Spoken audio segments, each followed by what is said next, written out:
11 o'clock. Matthew Rohrbach, Land Solutions. Yeah. How are ya? I'm well. How are you all? Good. Nice to meet you. Yeah, Matthew Rohrbach, Land Solutions. I'm a planner with Land Solutions. Worked a little bit on your guys' growth policy. And now we're working on the Community Wildfire Protection Plan. So right now, I don't know if you guys have taken a look at the scope of work we have. Right now, we're on task 1. Kicked off in early October. Came out about 2 weeks ago, I think. Did interviews with folks, met with Dewey Arnold, Jim Ward, the FMOs of the ranger districts in Mineral County, met with all the fire chiefs except for Frenchtown. met with Frenchtown. Wasn't able to get a hold of the West End fire chief. Still playing a little bit of phone tag with him. Not Jerry Doctor. No, it's St. Regis. Yeah. Yeah, what is that? Oh my goodness, his name just escaped me. Yeah. Either way, so right now we're just trying to collect background, baseline information. You know, figure out what's changed since the existing CWPP, what fuels work has been done, what logging projects have been done, what are the priorities for wildfire, especially in the wildland urban interface in Mineral County. Are the priorities reflected in the current plan still accurate? And so we've just been trying to get all that information, working with the Forest Service guys to get GIS data on existing fires, their fuels projects, so we can get an idea of kind of what's been going on since 2005, how priorities shifted, what might not be in the current plan that might need to be in the plan, what's the coordination like between the Forest Service and the county, the local fire districts, DNRC, and then who are the players that we need to start bringing to the table, because what we're trying to do with that task 1 is really get all that background information, figure out what do we have, what's accurate, what's not accurate, what are the gaps that we have, and we're trying to get that done by the end of this month. And then the big thing we're really trying to do is identify the steering committee. You know, we have some fire knowledge. I fought fire for several years, but by no means am I an expert. You know, our job really here is to kind of facilitate this process, bring a lot of those experts to the table, flesh out that information, and then bring it into a workable document. And we're really looking for the steering committee to be that group, to really guide what's going into that document. So trying to identify people to be on that. Like I said, I spoke with the FS guys, all of the local fire guys. She talked with Roger Hurst. Yep, spoke with Roger. He said he'd be interested, but it sounds like he goes south for the winter. Yeah. So he said, you know, if he's around, he'd be interested. But everyone said, you know, they're interested in being on the committee.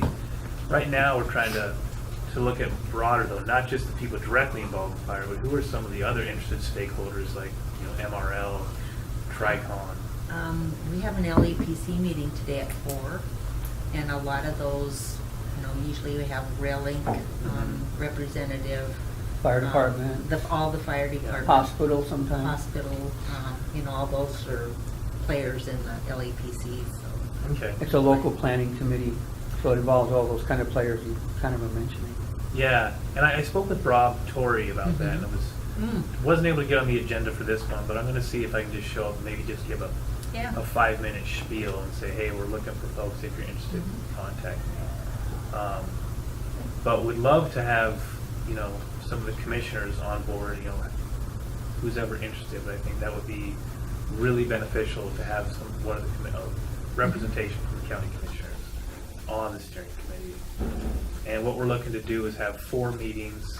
We're looking to make these very focused meetings. So we're not just kind of bringing people in to waste their time, but provide people with all the information and memos, meeting objectives prior to the meeting, so we can bring people in and be very focused about what we're trying to achieve.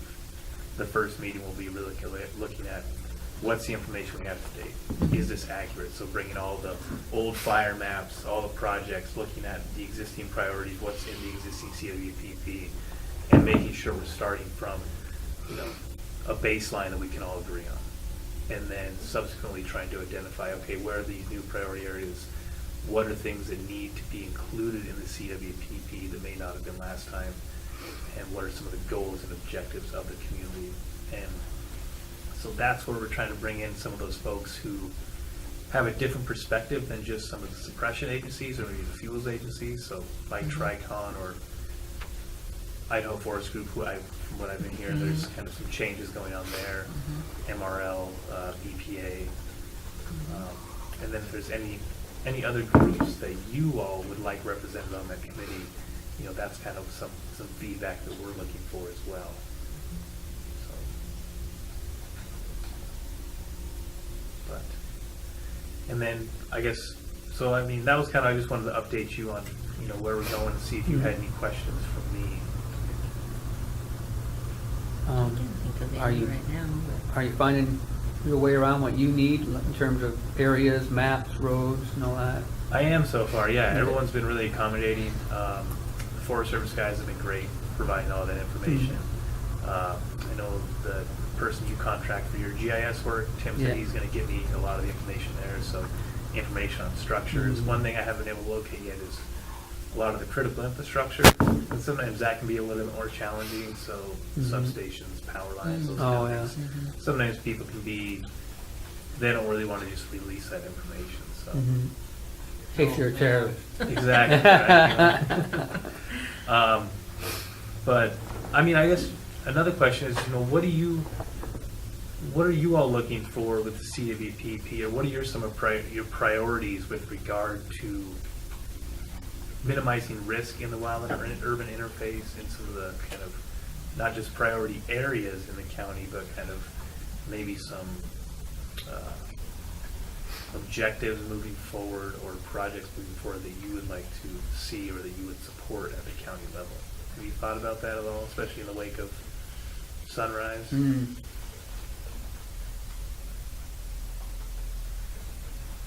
And it's fine, you know, this is something you Yeah. can think about, and I put together a list of questions for some of our interviewees, and maybe what I can do is email you all that, and that kind of you can think about. I know I'm just kind of like pouncing these really complicated questions on you right now, but I think really I just wanted to get in front of you guys, introduce myself, let you know where we're at and where we're trying to go with the CWPP.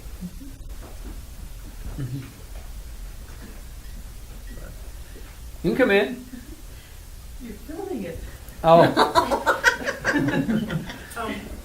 He said he was planning on squeezing us in. Oh, excellent. Be there. Thank you, Renee. I think So- smile, you're on camera. So I will be at the LAPC meeting. Oh, good, tonight, yeah. okay. But would you all be interested in being on the steering committee? I mean, I guess we don't need all of you, and if we get, I don't know if you get into issues, if there's two of you, if you have a quorum, if Yeah, that's. usually if there's a quorum. Yeah, usually we just have one of us do, like, Okay. she's on the LAPC, and so, Okay, and then the other two of us don't go to that, we'll go to something else, so. sure. You wanna sit on that? Who's gonna be, who are we gonna try to select for your steering committee other than a commissioner? So, I haven't finalized it yet, so all the people I interviewed with, I said, would you be interested?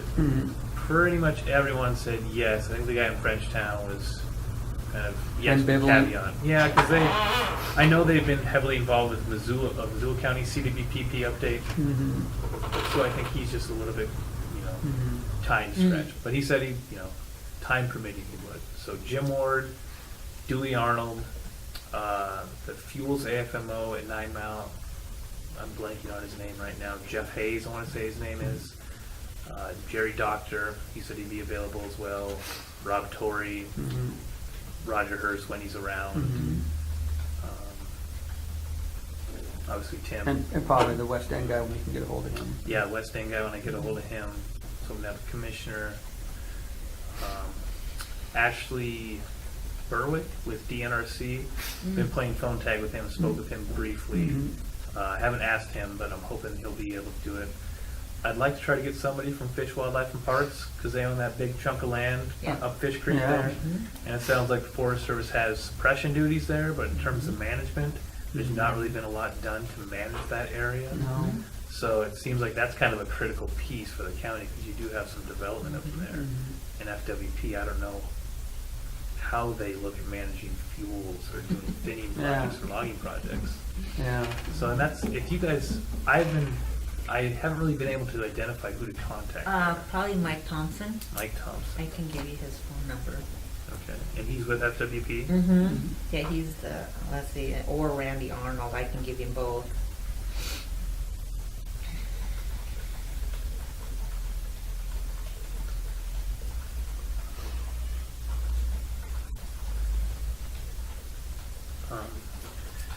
And I think we really would like to get some of those, not just, like I said, those public people, but some of the more private interests as well. So Tricon, or Idaho Forest Group, I still have to call Angelo at Tricon, see if, I'd like to try to interview him, see what his perspective is, and also see if him or someone else at Tricon or Idaho Forest Group would be willing to participate.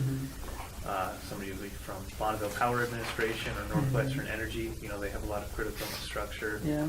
And then just, I've been reading in the news about how some of those California fires started with, the power lines and, that aspect and how that interplays with wildland fire. I think it'd be really good to have them at the table.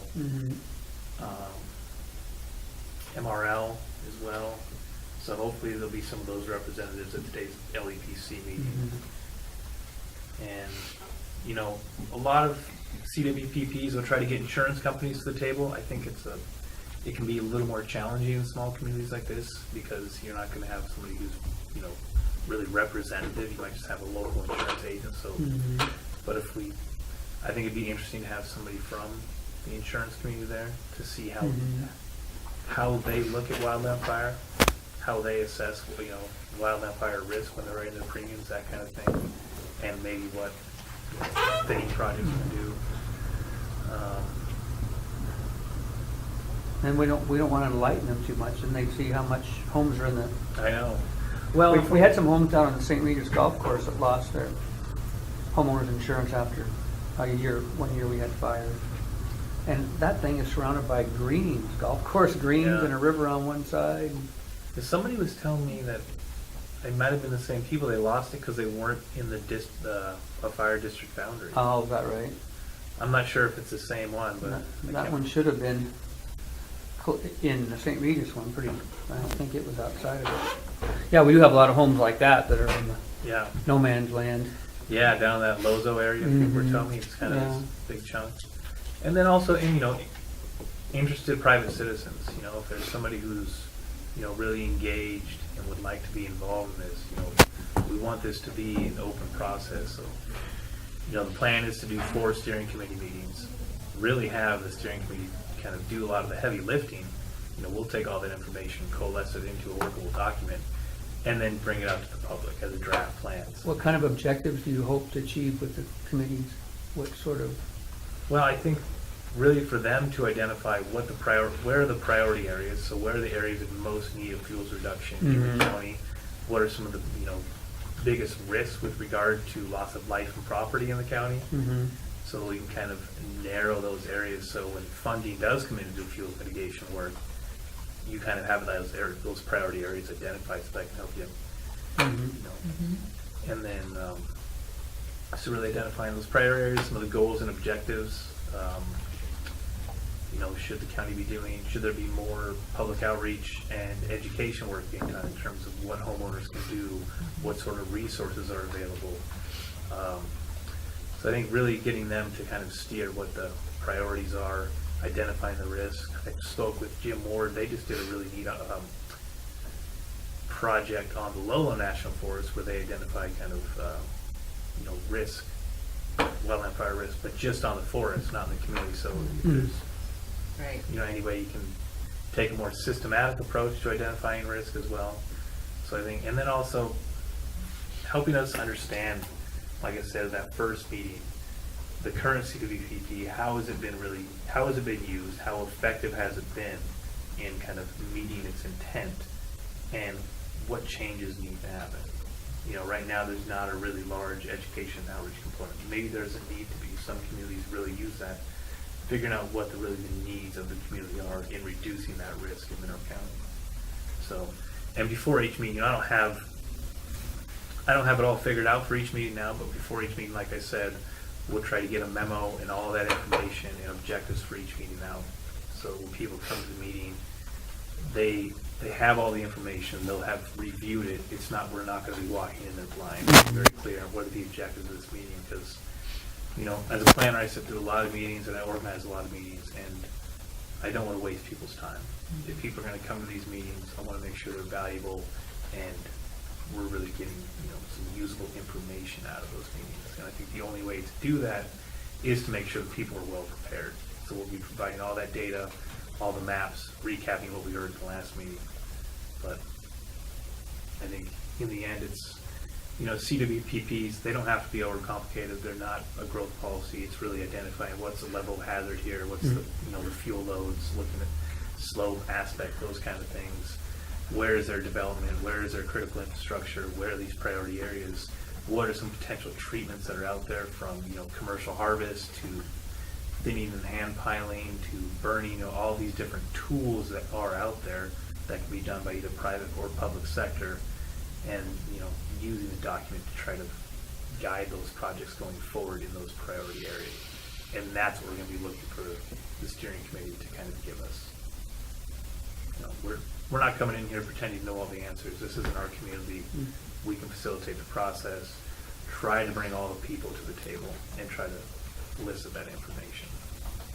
Does that get your question? I think the best person to contact for the Fish, Wildlife, and Parks is Randy Arnold. Okay. He's the regional.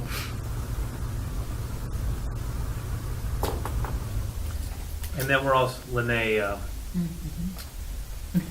Malay, or no? Malaya. I don't know how to pronounce her last name. Either the L's are silent or the T is silent. I can't remember. which one. I think you're right. Okay. I just met her actually, so I'm gonna try to get her on the steering committee, because I think she's Yeah, she'd be really good. working on managing some of that cost share money coming in. So I think she'd be really valuable to have on the committee. We're gonna try to talk with Byron Bonney as well, the bidder at RC&D. I know he kind of helps manage some of that. And I'm down in Hamilton, so he's down there too. Oh. So, yeah. And then I'll give you guys my card as well. And if you think of other stakeholders that would be good to have, that would have a stake in the CWPP, or would be able to provide some additional knowledge, let me know, because I think what we don't want the steering committee to be a closed off group. Right. We also want to keep it a manageable size, so we can get things done at these committee meetings. But we don't want to get to the end of the process and have some group over here or whoever it might be screaming, you guys left us out. So we really want to make sure we get all the pertinent people to the table.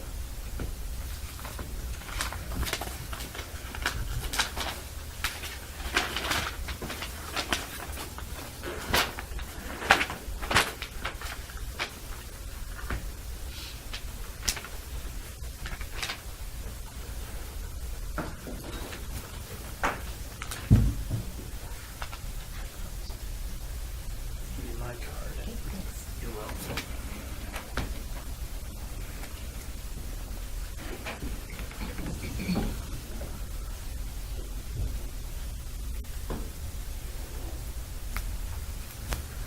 Did you ever have a relative named Art Rohrbach? No. It's funny. I thought my name was unique, but I realized it's kind of like Smith over in Germany. All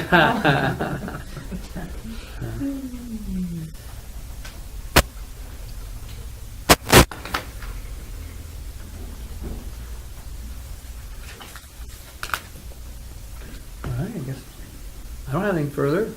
But yeah, if you, I don't know how often you plan on having the meetings, but yeah, you can, let Casey know, or let me know, email, or however you Okay. can communicate, or Candace, whoever is going to be the contact. Okay.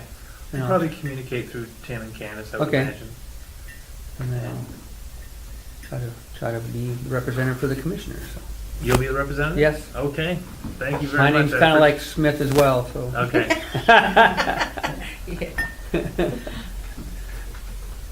Yeah, I think my plan going forward is to not set the meetings like the first Wednesday of the month, because I feel like I want to make sure who's ever involved is going to be able to attend. So I think we'll just schedule them on a one-off. Email everyone before and say, hey, what date works for you? Do like a doodle poll. What date works best for everyone for the first meeting? What date works best for the second meeting? So, Okay. I'm shooting. My hope is to have the first one in early December. I don't know for sure whether we'll be able to make that happen, depending on how much response I can get from people. But I'd really like to get that first one done before the holidays, because I know once the holidays hit, it's tough to get people. Yeah. If you guys have any other questions, please feel free to call me or shoot me an email. Yeah, Well, thanks. Yeah, thank you all. yeah.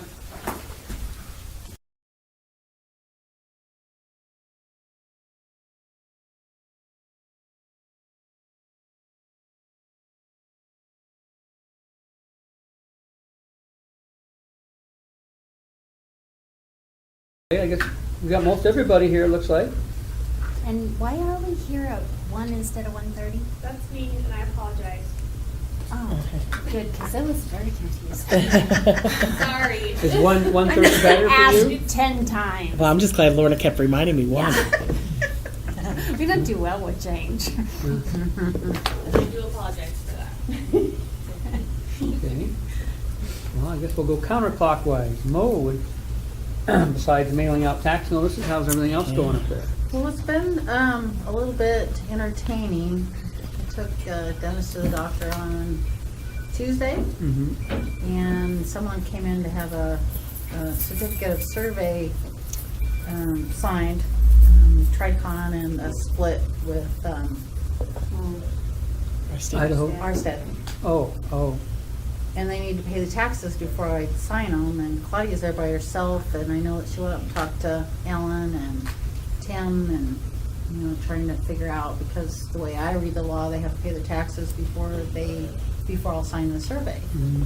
But there's a little confusion because they have their piece of land, and then they have the tax bill, that big one that hasn't been paid, that is their personal property, the improvements and all that on that separate one, and that's where we're lying, because I'm thinking that they need to pay that because that is Tricon, and I'm not sure that we're all on the same page with that, so I still haven't signed it.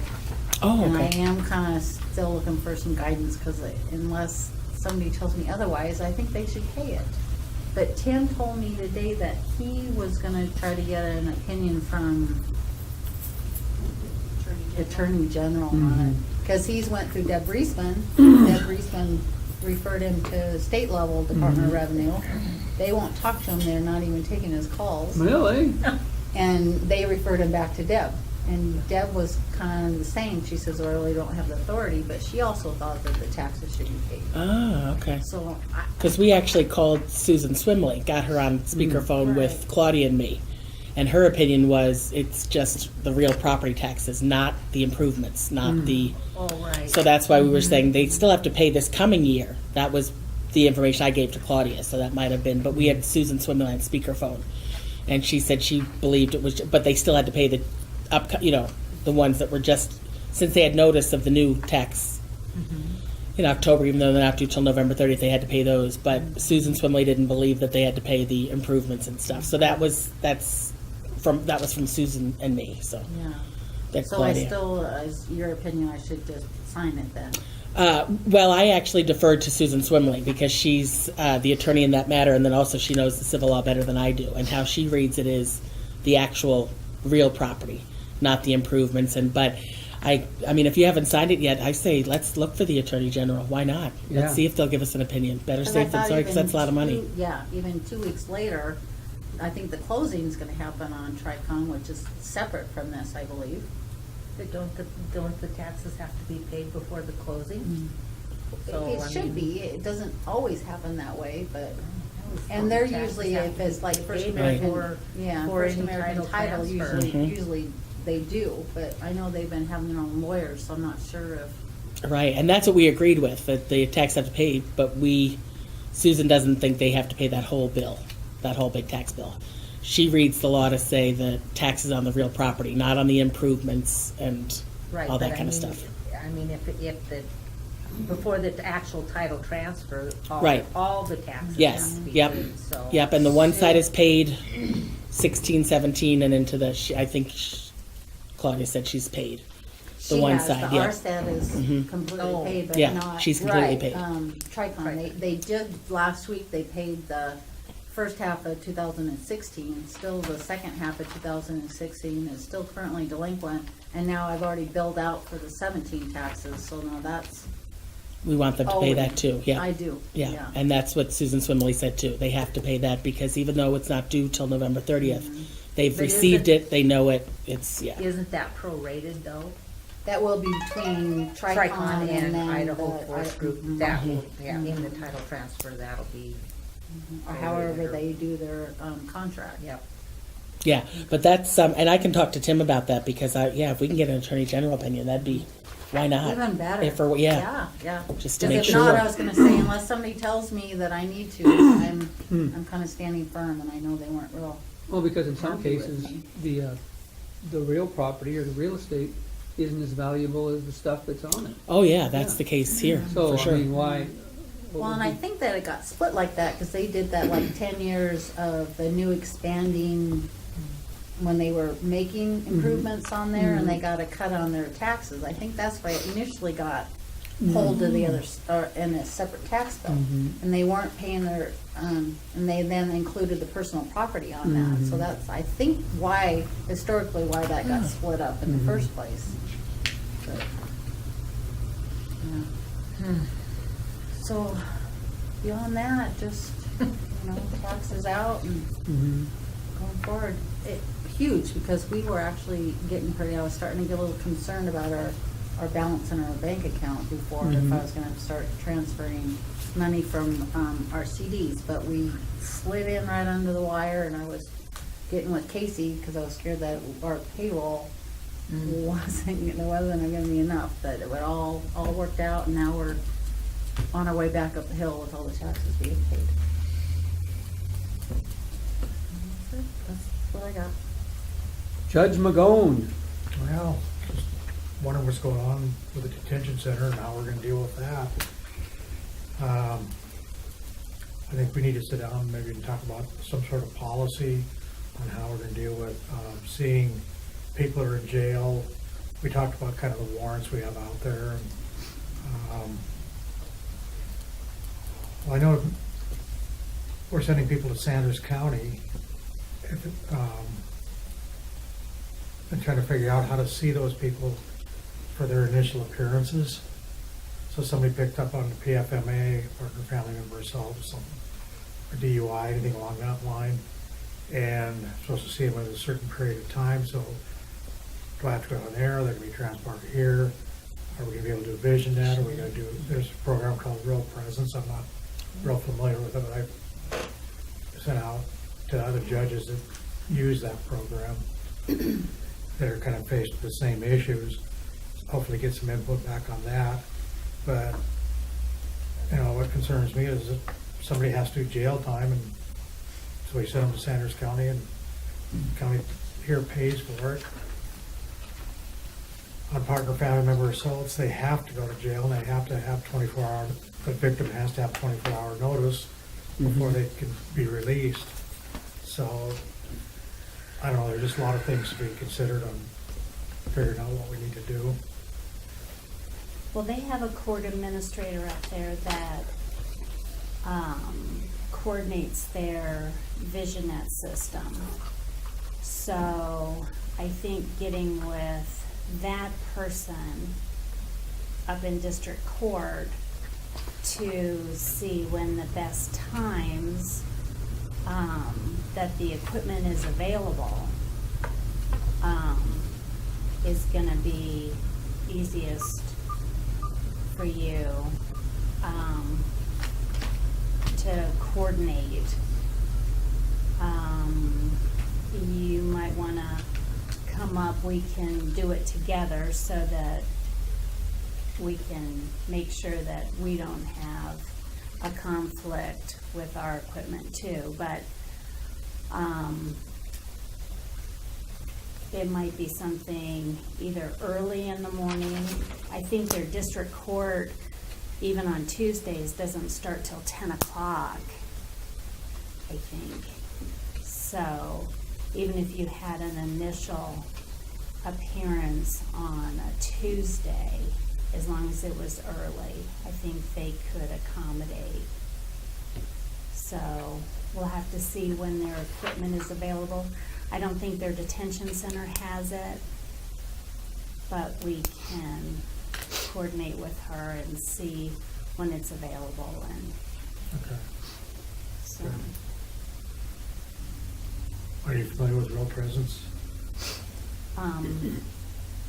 Yes, that's on their phone or tablet. We've used it, it's the Polycom, the same as we've got on the TV up there, the Polycom app. Like if we've had a defendant actually two in Georgia that we gave the information to, and they could dial it up on their smartphones instead of coming all the way here for a status conference in district court. So it makes it just a little bit easier that way. If I can get them into some sort of facility, a school, a courthouse or something near them, to be in front of the actual equipment is better than the Real Presence app on a phone or a tablet. It's preferable, but there's always that hard to schedule something. Didn't we have an attorney or something that we put on the Real Presence It might have once? been, was it Sandiford who wanted to try to do something like that? I don't know if we ever actually I did. can't remember, but it's possible, but they still need that equipment on the other end, whether it be a tablet or a smartphone, with the camera capability. So it's kind of like the new Skype for Business that's on the state computers. That's okay, and you can Skype between all the computers, but there's no camera capability unless you install the cameras. And we do have a camera, we just don't have it installed yet, so do that. So that's not a widely accessible network Right. because of that. Right. So, Well, the other part too is, people need to do jail time. A lot of things, like DUI second offense, you can't do home arrest unless there's some sort of electronic monitoring, is my understanding. So like a GPS, but the defendant would have to pay for that. There's just a lot of things we need to figure out how to get around things. And if this is gonna be long-term or just short-term, you know, I could always, if it's short-term, I could always say, well, okay, you've got 6 months to complete your 2 days jail. But if it's long-term, then we're gonna have to figure out something different. There's a lot of things to think about. And do we know if it's short-term or long-term? What I know of is that we have no applicants for jailers, so I don't know if anybody who can staff it that I know of so far. And that's the issue, the biggest issue right now is just staffing?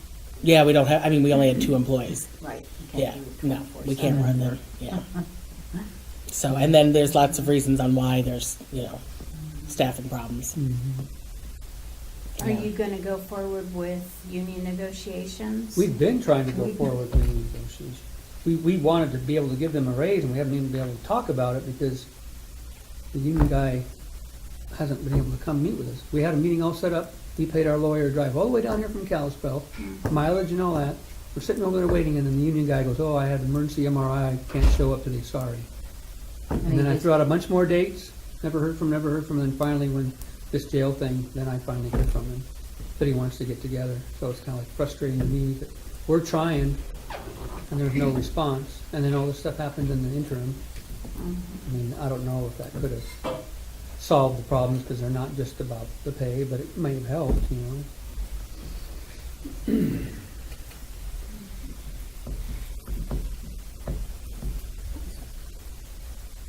guess another concern would be what if people come in and decide they want to plead guilty right away because we don't have a jail and so we don't have any place for jail time. They want to get it out of the way, so when jail's not an option. Well, you know, they have the same problem in Missoula because the jail's full. Someone will come in and go, all right, I'm guilty, I'll do my jail. And they actually have to like reserve a time. to come Schedule, in yeah. there and- Most jails in Montana have been doing that now. Mhm. Did it in Anaconda all the time. You had to book your jail time because they're too full. And Missoula has an opportunity too, that they can do that community service type jail for lower offenders. Instead of sitting in detention, they can go out and spend 2 days. Breaking leaves. Picking up garbage or Yeah. breaking leaves. Well, you or- can talk to Joel, he might have things that people could do for low offenders to do community service instead of jail time. I don't know, I guess, it- Well, it would depend on what the offense is, though, too. well, like in the past, we've had minor things like somebody got a DUI, first time offense, and instead of doing 3 days in jail, he came down and he walked around with whoever the janitor was and raked the leaves or he emptied the garbage or whatever. I mean, we're not gonna put a, you know, Charlie Manson out there with you. Why not? Well, according to your hat, you can fend for yourself, so I yeah. just said, why not? As long as I have carte blanche, what I can do. Carte blanche. You know, as long as you guys are backing me up, Well, why do I think I call you JW, John Wayne? yeah. I don't have any problem bringing the law down. I'm fine with it. Bringing in a lot of, they just screen them. What a mess. Oh, we hope, Dale, that we can get this stuff, like you said, I mean, we've been, Geez, I just did a bunch of work in the jail and got it all I know. Well, and now's the time to get in there and Now's the clean time. it, I was just in organize there it, yeah. Tuesday, I was just in there Tuesday, fixed a bunch of plumbing, and all of a sudden, Great. everybody's gone.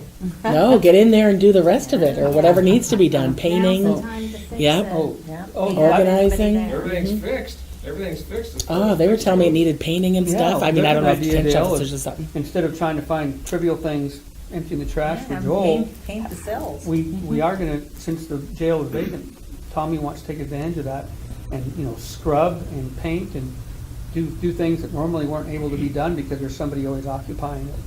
You know, so maybe there'll be a mass jail cleaning and they could use extra help. You can sell tours. People can go through and tour. Mhm. Wait, you know, I don't want to get off on a tangent here, but the jail cells are just a bleeping mess all the time because these guys, whoever they are, they come in and they just litter up the walls. They just, you know, they're flushing pillows and sheets and this and that down the toilet. And, you know, it's an ongoing joke. Costs money. Of course, I'm not telling you anything you don't know. But they got, you know, they put toothpaste all over the lights and the walls, and they're scraping out the mortar and breaking the glass. And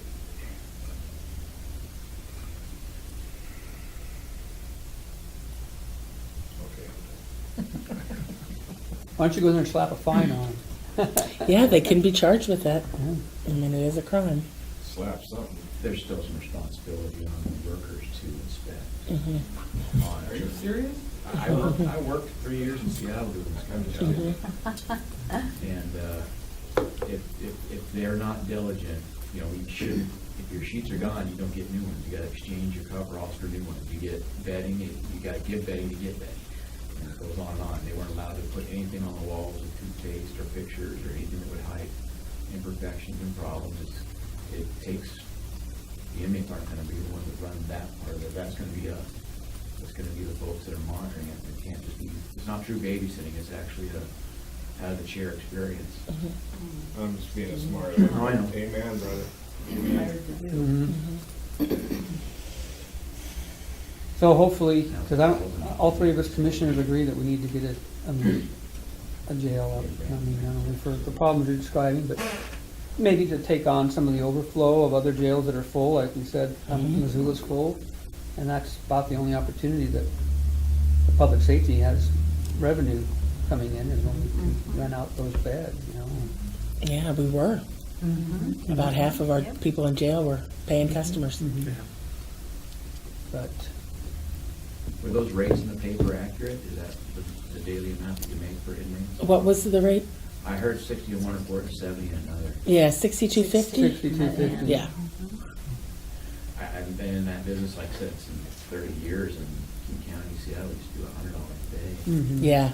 And I, 30 days Sanders later, is 69, Anaconda 75. It's Yeah. the cheapest.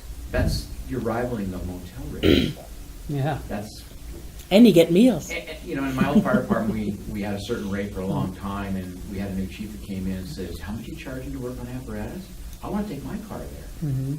Eventually, those prices had to look at from time to time. Mhm. Yeah, I we, think they've been that as long as I've been, and I can remember, I don't Yeah. think they've had any increases. We had the same problem with the fee schedule for fire emergency services. It's in 2005, they set a county rate that many of you probably weighed in on, and there's never been any cost of living increases during Mhm. that entire time. And it needs to either have automatic increases or it needs to be Right. looked at every couple of years to Yeah. be on target. There's not a lot At of least competition for what you do. Comparable Yeah. to the other counties around you. Yeah. Yeah. yeah. Yeah, if you're too high, then the people don't send you the inmates, but if you're too cheap, then you're not breaking even very well. Right. Do we know what the others are charging? Sanders is 69. I just know Anaconda Deer Lodge because I worked there for 7 years. They're 75. And they're, I mean, it's not comparable. They have 10,000 people, but Sanders is, probably comparable to us, and they're 69. And that's fairly reasonable, too. I think that's probably a little low. And they're $7 more a day or $6.50 more a day than we are.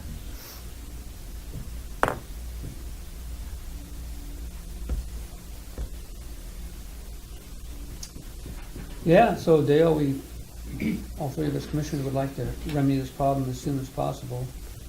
And we hope that we haven't gone through the labor pool that's available. I mean, that's the other part too, is that we advertised for a county road equipment operator. No wages were even posted. By the way, they're only about 50 less than the state snowplow drivers, but nobody even knew that. And for the ad, we got 2 applicants.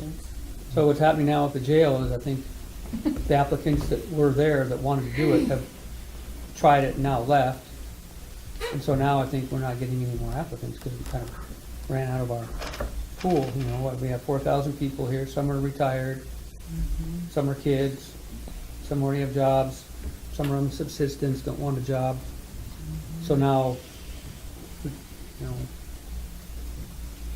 But that's for all of it, even when I'm advertising, just Mhm. not getting very many applicants. even when they don't know what the pay may or may not, we put depending on experience, so somebody with experience that thinks they might be able to negotiate, doesn't even apply, there's no applicants at all. As I said, nobody wants to work. Yeah.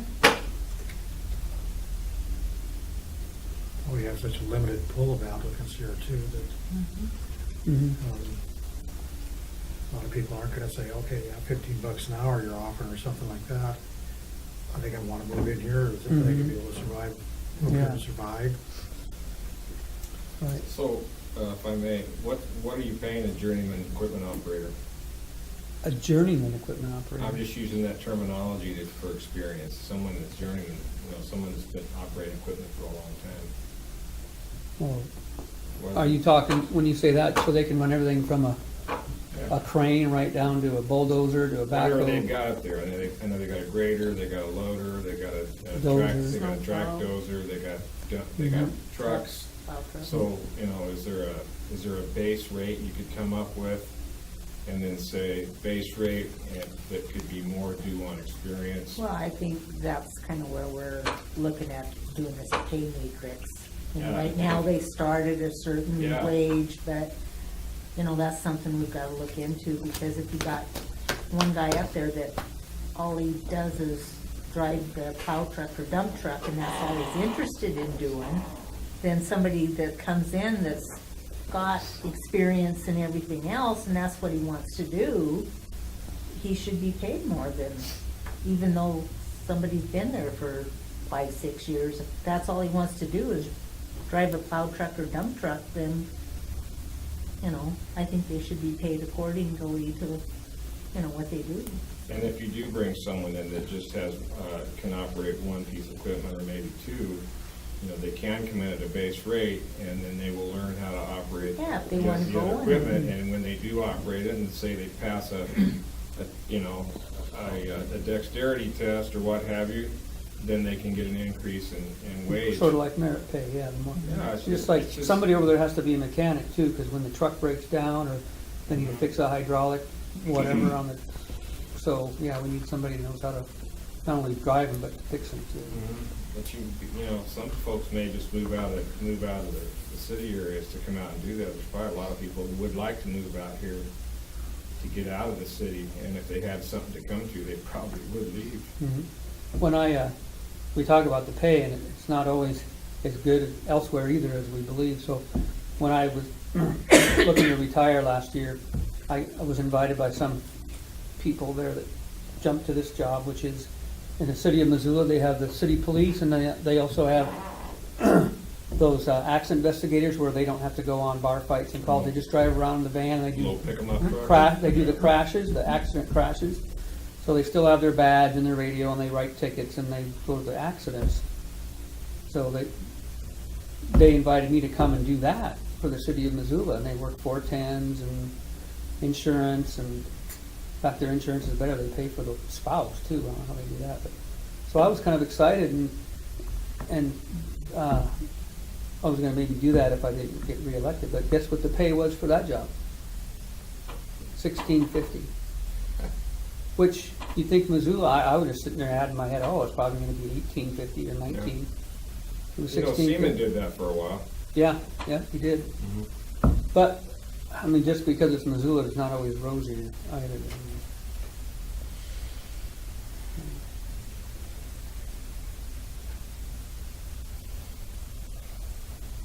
Anyway, was that all from your corner? Well, Marcy's Law, will Supreme Court. Oh, yeah, I had ruled that written was down. unconstitutional. Yeah, I heard that this morning. So, I don't know how much difference that's gonna make. I guess Ellen probably is the expert. It's funny, I was just rereading some of that stuff because I have my notes. But. Is that going to affect any of the grants or positions we have? It's funny, Shirley stopped me today when we were going down to Justice Court and said, okay, if, we'll have to meet if I get put down to halftime. I said, wait, what? And she said, well, if we lose the Marcy's Law funding. And I said, did you get something? And she said, no. And I said, well, I'm not until I get a letter saying we want our money back or we're stopping the money now. She's running. And boy, if we get cut back to halftime, that victim advocate is that position, that grant funded position is just for domestic and sexual assault. And right now with Marcy's Law, it's great because, I just charged another case today that's a felony theft. Mm-hmm. So I've got Shirley who can talk to the victim about restitution and all that kind of stuff that without that funding, Shirley can't work on. So, yeah. So I'm thinking if we're very quiet and nobody makes any sudden movements, they might forget we have that money. Yeah, guess that'll be such a shame.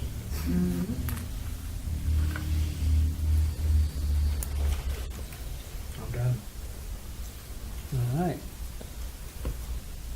And Mr. Torrey, is there anything exciting in your world? No, it's actually really quiet. It's kind of nice. We're on the new, budget grant cycle and such. We haven't done anything that costs money. It's just catching up on the reporting now. I think the budget numbers are correct as far as Jessica's needs go. So it's a quiet winter. JW. Nothing new. Christmas lights. Oh, well. That's the easy part of my work. Scrubbing those toilets is pretty tough. Oh, just, Are you an old softie for the holiday seasons? Did that get you going, a little festiveness? Oh, I like Christmas, but the folks here in the community, they like their Christmas lights. So I think it's important being that they're taxpayers. But not in October. Yeah, that's what I was going, a little early. I know. But then doing it before there's Can you 5 imagine- feet can you of, imagine- 2 feet of imagine snow. going up- Can you imagine going up there in a couple weeks with the weather gonna be the way it is? Everything Can't do it. icy and snowy and. And I caught hell with the dish from the county attorney anyway. She was all over me like white on rice, man. Liability. Yeah. She was Did looking you up there, and tell she was why? imagining herself being up there on that ladder, and she was just petrified watching me up there. Well, and I will start trying to find somebody who will let us borrow a boom or whatever. I did everything July. I possibly could to Yeah. find a bucket, and no one wanted to do it. Yeah, we've got to. So I had to do what I had to do, but at least I did take safety precautions. I wore a harness and a lanyard, okay? So, Yeah. it really wasn't as bad as what you think. I don't have a height issue anyway, so. Yeah. It's like, hey, It's gotta get it just, done. Other than that, it's just, Keith Miles is doing a real good job. Very, very, responsible, caring. I knew he'd be good. He likes doing what he's doing, and conscientious, very conscientious. So you guys just scored a 100 on that. Other than that, just behind the scenes, stuff's just always getting done. It's just always getting done. Other than that, that's it from here. Unless you have questions. Oh, thank you much. Lights got changed this morning, light in the foyer. Okay, oh, What was Yeah, wrong? you hit me with that verbose language. I had to, foyer. I had to clean my ear. I'm not out. real observant, but when I, If you'd hit me with vestibule, then it would have killed me. Vestibule. well, thanks for the prompt response, I appreciate it. Oh, last thing for you is I had snow at my house, and then I got down to the interstate, and there wasn't any, but it made me think of you in the future here. Is it little four-wheeler all set up good for you, chains, blah, blah, blah, are you gonna be good to go? Yeah, I picked up a set of chains at the Honda dealership, can't remember what the name of that thing is, on 9th Street. It's the only place I could find chains, so I got chains for that, and I went over to, across the street and bought a bottle jack yesterday, so I can, jack that thing up instead of doing it the hard way. Because that's what I was doing with the tractor last year, I was doing it the hard way. I said, nah, I ain't doing that this year. So there's a bottle jack to lift up the back end of it. So in the future, when somebody takes over for me, they still have a bottle jack. So, and I'm glad you found them wherever, it matters not where you got them, but Les Schwab doesn't sell four-wheeler chains? They do, but my understanding is they go through the cutting and, they get your tire size and they cut them down to size where I got these. Oh. These fit the model, Okay, so. no my wife custom work required? No, my wife was in town one day, I had her just run out there, pick them up, and had, Casey, didn't you call in for that? Yeah, Casey called in, paid for it. Yeah, we're good to go, got a pallet of ice melt out in the shop. All the stations around here are all got, loaded up with ice melt, we're ready to rock, and Sounds good. it'll be all plowed up again for the year. I don't know how accurate it is, but my farmer's almanac says Oh, it's a gonna be colder ugly. and snowier winter than normal, not necessarily from last year, but normal. Yeah, I saw the same thing. Mhm. So we're ready to go. I bet you guys love the bill for the ice melt. Well, it's better than a lawsuit, so thanks. Yes, sir. Yeah. And that's it for me, unless anybody's got anything to say. Else, questions? Good. I'm done. If I think of a dig or a jibe, I'll tell you later. I love it. Sarcasm, that's great. So now, whoever didn't sit at the table, I ever pay attention to that shy little girl in the back, would pay extra attention to her? She always thinks that she can avoid the attention by not being. Okay, shy lady, what's new in your department? Well, first off, Stacy sends her apologies. She couldn't make it. She's by herself up in the office, and she said business as usual up there. She didn't have anything to add. Okay, For our office, we're working on getting the Shyrock subdivision all wrapped up. The final is tomorrow with you guys, the final plat approval. And hopefully that'll all get put together by tomorrow. And then we are updating the CWPP community wildfires. You guys met with Matthew Rohrbach from Land Solutions. Mm-hmm. Working on that, and lots of people with their last minute projects wanting to get their septics in. So kind of gotta hit it before the snow flies, Mhm. kind of people. And it's been busy, but good.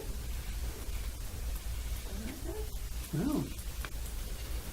Didn't pay to hide back there, did it? Well, and you sure didn't speak very shyly. You're doing good. You're coming out of your shell. You know what the secret to overcoming, well, no, I'll tell you later. Public speaking. You're doing good. She Miss had Chet? her checklist. Yeah. Good. And Guna, what's new down there? Nothing really much. We've been spending a lot of time on the pumpkin decorating contest, which was Saturday, which this year was bigger than it ever has been. And we had 39 adults. Those are non-volunteers, just parents. Of course, 75 kids, and, it's a Wow. lot, Yeah. And so we've been going for over 10 years now with that, and every year. It's pretty good. And let me see, we had a pirate day a while ago in September, first time, and that was very large, so we're gonna have that every year. You should have gotten with Candace and brought them all over and toured through Tim's office just for fun. The pirate. There's a story behind that. He loves Oh, yeah. he loves pirates. Pirates. Now, yes. Wrong kind of party. Pirate party. No, the kids really liked it. And next, we're having Robin Gainey from Seattle, an author, and she also has a vineyard or something in California or somewhere. Anyway, she'll be coming on November 13th, which is a Monday, from 2 to 4. And we've been trying to get more authors to come to the library. And What will she be doing between that 2 hours? Will she be reading for 2 to 4? she'll be doing some reading, and Mhm. she'll be talking about, what authors talk about, and signing books, Mhm. and, Is she children's author? Or what kind of books no, is she? adult. Wine tasting. Well, actually, her first one was written from the point of view of a dog. Hmm. And I'm reading the second one now, which is more Western, which is a Western. It's not a romance at all. Mm-hmm. Somebody told me that Nolan Webber wrote a book. Yep, he's written a couple. Yeah. We have both of them in the library. Yeah, I was surprised. He came to talk a couple of times. Oh. We usually have people from around here, but lately we've been getting Seattle authors, others from farther away. And then we're also working on getting the December, the Christmas Bazaar together. We're looking for vendors, who'll buy $10 a table. And if they want 2 tables, then of course it's $20. And we have something like, I think, 17 people already, but she's still looking for more. And what's the that? dates? It'll Yeah. be December 2nd. It's the first Saturday. It's at the elementary gym from 10 to 3, and Santa will be there at 2. Oh. And we'll have a book sale, and a cookie sale, and all the regular stuff. Anyway, that's what they're working on right now.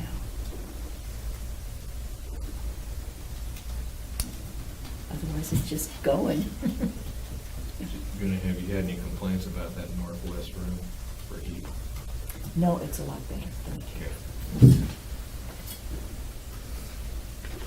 Ms. Brown.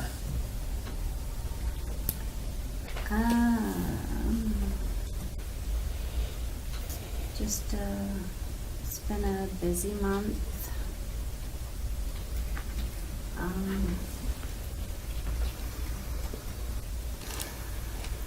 Went to school I don't remember when. It's October. I know. Okay. Wonder if I should buy you another cup of coffee. You're about 2 to fall weeks asleep ago. on me. Are you tired? Did you sleep well last night? I did. It's just been crazy. So my dates run together. So the 16th, the week of the 16th, whenever that was. It was interesting week of learning and listening to different speakers and what's coming down the road, and all except for the 3.5 hours of sitting through HR.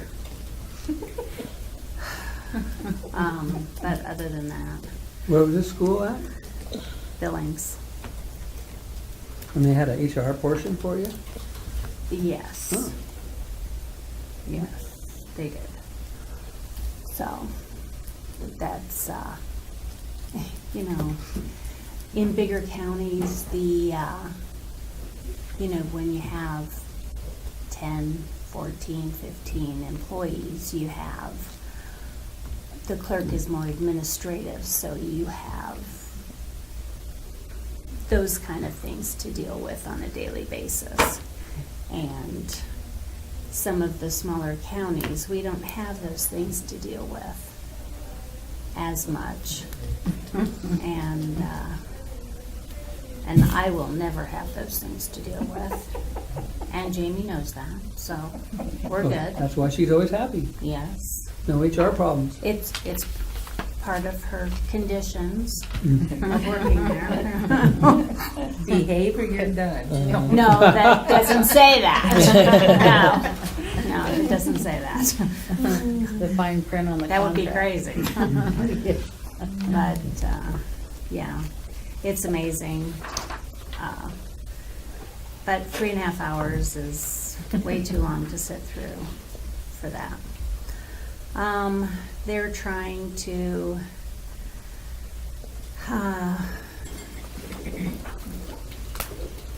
get us, more the counties paperless and the e-filing, and they'll bring on more of the courts across the state.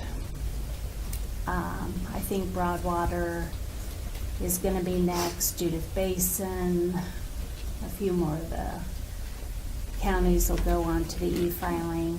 They're still having problems with our new software program, which is supposed to be web-based and supposed to be that much helpful, but it was not designed for district court. So the district courts, although they've been working on it for probably about 2.5 years, they're still having issues with it. So Flathead County will be going live with it, I think, mid-November. And if they don't go live with it mid-November, it will be the beginning of February. They were supposed to go live with it in August, but it was nowhere near ready. And they do too much business up there for not to be something that they can actually work with. So we just did another survey for a marriage license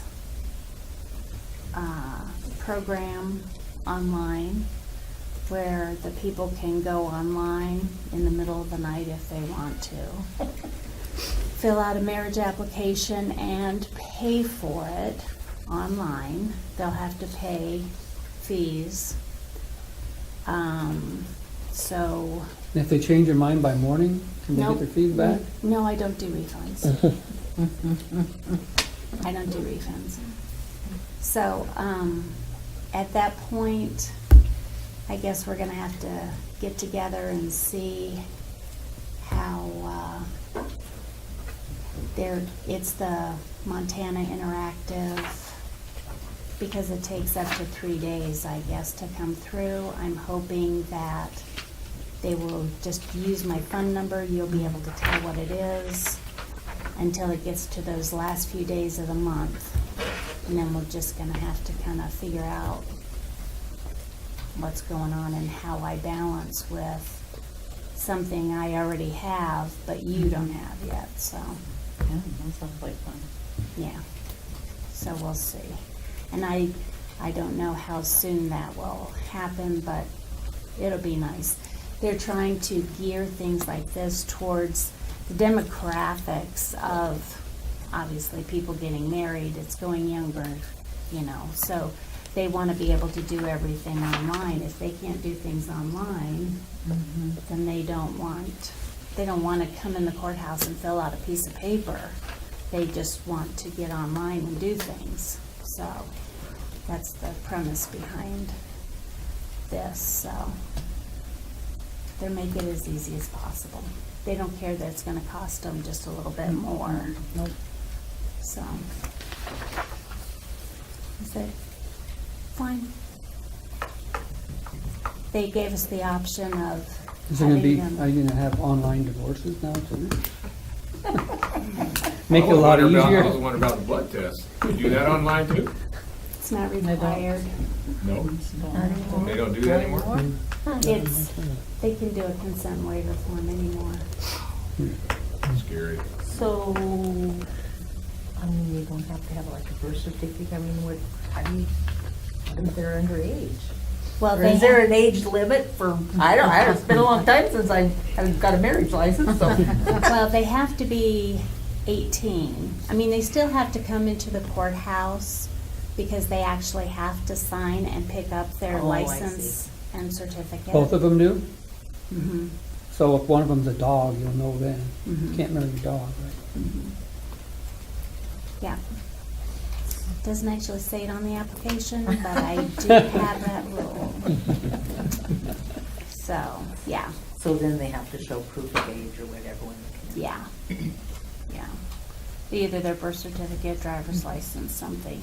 We have to prove that they are who they say they are before I'll issue the license. That prevents John Smith from saying he's, you know, somebody else marrying whoever. Is there, you said John Smith, and so it made me think of, so if somebody from Utah came up here to get married, and how would you know if he had 5 other wives? It doesn't matter to me. Oh. There's no way I can prove it anyway. You know, we have a lot of clerks that, even if it's, they've got, you know, this might be their 3rd marriage, and, or they put it's their 3rd marriage on the application, and they have them bring their divorce decree. It does say on there they certify everything to be Accurate, true correct, yeah. on there. But, you know, if maybe it's their 4th and they're not being truthful, I only I know. That's crazy. I'm sorry. Nobody would do She's- that. You deal with a different class. So, I don't require dissolution paperwork because they're already certifying that what they're saying is true, and so, So just give me a heads up when they start coming, so I know what the payments. yeah. Right now, they've just asked for some basic preliminary information. So we'll see when they get a little bit more in depth with it. I don't know how many counties are gonna start in the beginning, but. Do you use that interactive for your payments? Just for the temporary permits, the TRPs that we issue, I get a bill from them each month. Montana Interactive on that, but they don't, I pay them for that, the ones that we do online. Okay. Interesting, okay. But it could be, and that's something I keep looking at, because you can actually do credit card payments differently than what I'm doing right now, that I use official payments. And I've kind of looked at them, so if we start doing that, I might then also add my payments Mhm. through them, depending on what they charge. And I think Missoula uses them for some of their payments that they take. You know, their credit card payments as well. But- So, that's it. Mrs. Donahue. And just, yeah, the jail stuff, Marcy's Law, we all know about that, so we'll see if it impacts our grants, or a grant, hopefully not. I've got the county attorney's winter conference, the end of November, first day or two of December, and that's civil law, which will be good for me. I need more practice on civil law, so that's a conference in Billings, November 29th through December 1st, I think, so I'll go to that. And then they do the summer county attorney's conference in July, and that's all mostly criminal stuff, so that's good. Yeah, the jail stuff, our biggest concern, misdemeanor partner family member assaults are really the only non-bondable misdemeanor offense. So even if highway patrol, which we don't see too often, I was talking to Sergeant Smalley, but I do currently have a pending partner family member assault case that was cited by a highway patrol, because they're usually, doing the vehicle incidences. So on a PFMA arrest, if it's, Friday night, they're in until Monday, until they see a judge. So, but it's the only misdemeanor that you can't bond out on. So they're going to be doing a lot of book and release. And then Sanders County was decent when we called them. They were great, actually, when we called them Friday. I did get something from Mako. I'll have to do a call back to them.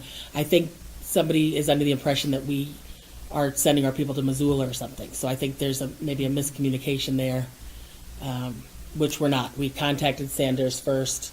Missoula did get 2 of our inmates, but that's because they had charges pending. So since we were really, and one was already on an OR release from us, we were just waiting for Missoula to take them. So I'll get back in touch with Brian Hopkins, and I think it was Mr. Blatty that had sent him the email saying maybe there's some concerns out of Missoula. And I said, they must think that we're doing something there. So Concerned, like, because they're full and they don't want it?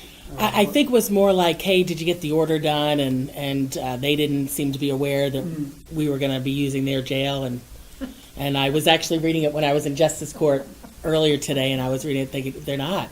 So I don't know where they got that impression, but I'm wondering if it's from the 2 people we sent over there.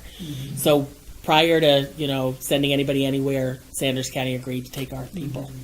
They're really good about that. So I'm looking at the statute in terms of like an order from a judge that says, okay, we have an adjoining county or a nearby county who will take it. I haven't done that yet, but Missoula, they didn't agree to take our people, and they might think that was the plan. So just make sure I get that straightened away. And that's about it.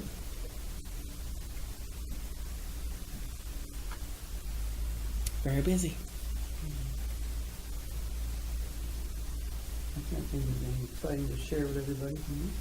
No, other than we went to that meeting yesterday in Missoula at the Forest Service Oh, right, I saw that email. supervisors meeting.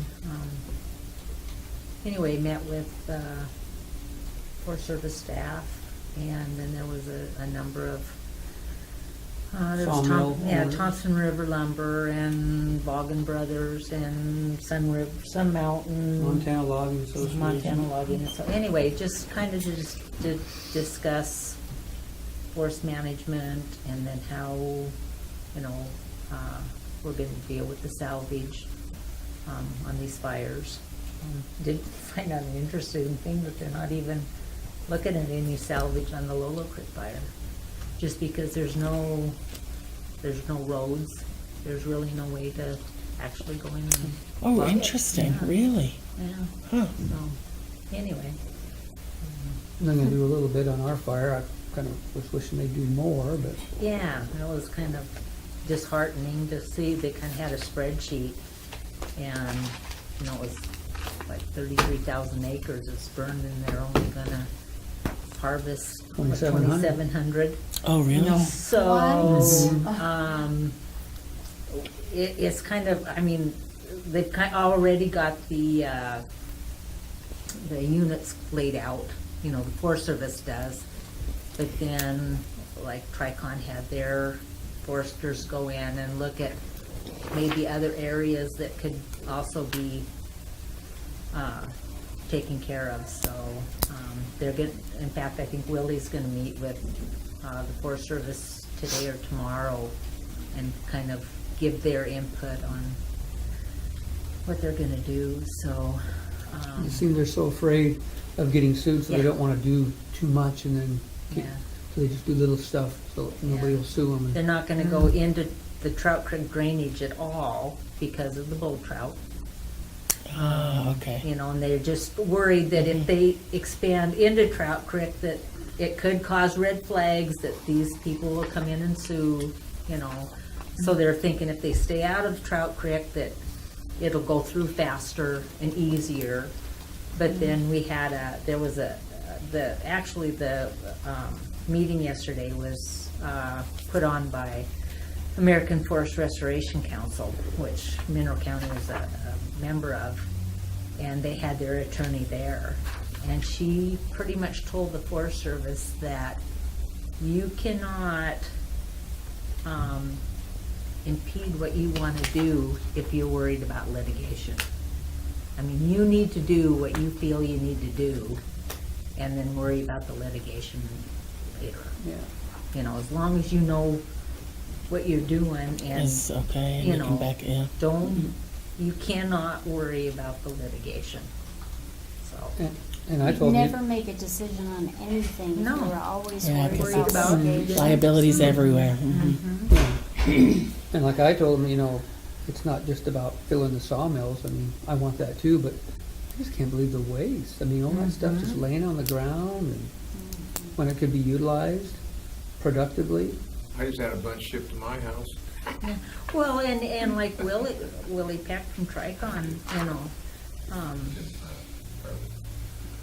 he said that you have to go, you're not gonna be in there for probably another 20 years.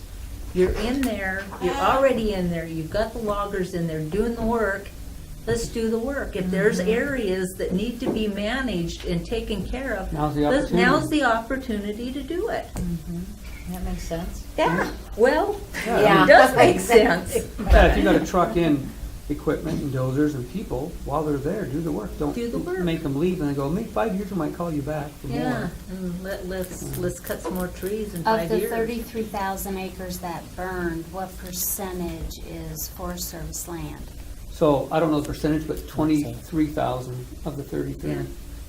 So That's high. 23,000 is Forest Service and 2,700 is what they are going to log. So I don't know what they're doing with the other 21,000 acres, but letting it sit there. Yeah, waiting for the next big fire. It was really interesting because I went on one of the tours and I took pictures of some clear cuts, you know, when they logged it in the early 70s, these clear cuts. And it's totally black around the clear cuts. I mean, just scorched around these clear cuts, and then you see these pretty yellow, they were a large clear cut, just, you know, and then these other green patches that were old clear cuts, and that's completely burnt around, but you can see where these green clear cuts are still there, you know. It's frustrating. Anyway, we're moving ahead, and the Forest Service, I think, is gonna have another tour on the 14th of November. Kind of look at it again, and then there's a public meeting, I think, on the 16th down in Allerton, so. Anyway.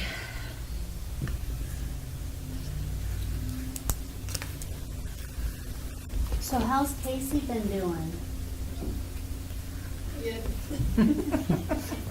I ask her that every day I come in and see her, Yes. and she says she's hanging in there. Yeah. And I would have been in last Tuesday to help you out, but when I got a phone call from the press saying, can you come in and I had a doctor's appointment anyway, but I just did not want to have to be on camera. That's the one thing I do not want to do, so. Yeah, I've got a face for I it. just kind of avoided here on Tuesday, so. Well, they had one reporter walking around, it must have been on Tuesday. Tuesday, with her camera, just trying to get anybody, just Mm-hmm. walking around the buildings. It's like, okay. Actually got some people in front of castles I saw. Oh, really? Huh? Some Oh, public okay. people.